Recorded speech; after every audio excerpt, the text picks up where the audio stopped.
If you're not seeing progress when it comes to fitness, it's probably because you're not tracking your progress. If you're not tracking your workouts and nutrition on at least a very basic level, you shouldn't be surprised that you're not gaining muscle or losing fat. My name is Ashton Valeroso, and in this video I will teach you 2 methods of tracking your workouts completely for free. All you need is a journal or a notes app.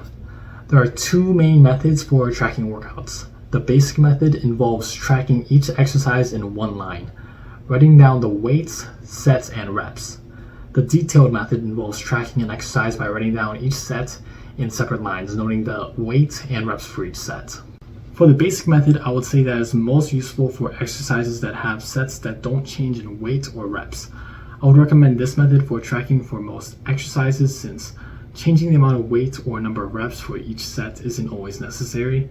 For example, if you're training bicep curls, since bicep curls are more of an isolation movement rather than a strength movement, tracking the exercise at a consistent weight and rep count for each set would simplify tracking for progressive overload.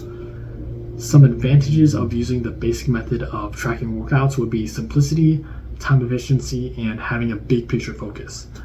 Using the basic method allows for easy and quick to log workouts, making it more likely to be maintained consistently over time.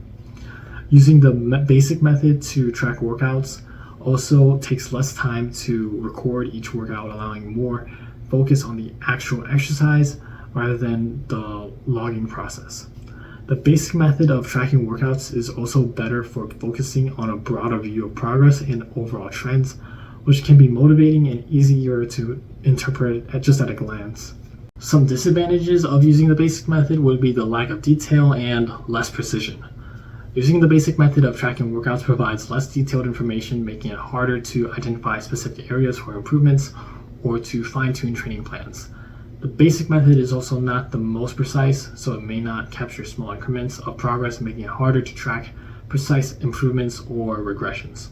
Now, moving on to the detailed method, I would say that this method of tracking would be most beneficial for tracking compound exercises that vary in weight or reps for each set. This method of tracking is popular among more advanced lifters that are more focused on building strength.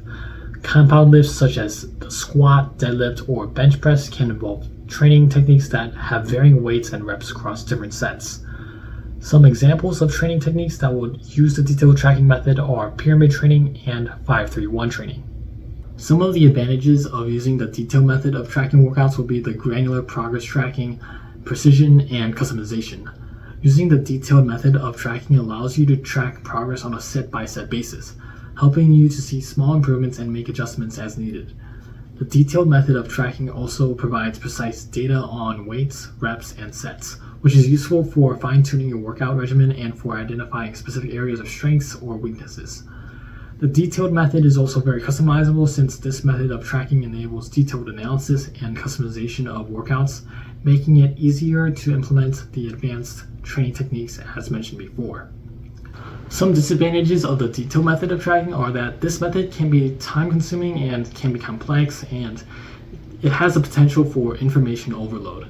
This method of tracking requires more time and effort to log each set and rep, which can be cumbersome, especially during high-intensity workouts.